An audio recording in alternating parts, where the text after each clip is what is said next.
Alors on est très heureux de vous présenter les premières publications scientifiques issues du projet Expédition K1300 que l'on a initié début 2019.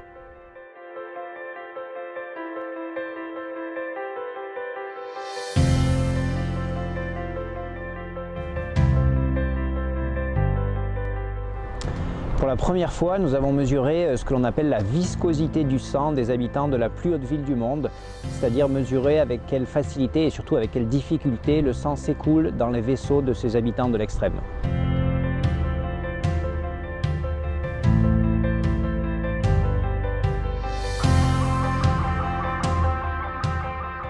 Les habitants de très haute altitude possèdent des quantités exceptionnellement hautes de globules rouges dans leur sang afin de favoriser le transport d'oxygène.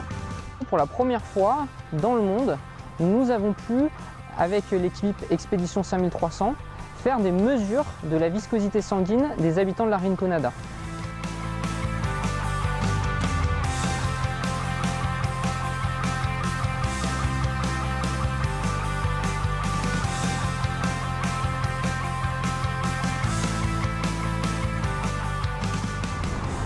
Du fait de cette très grande quantité de globules rouges dans le sang, celui-ci a du mal à s'écouler à la fois dans les vaisseaux, mais également dans les aiguilles lors de nos prélèvements.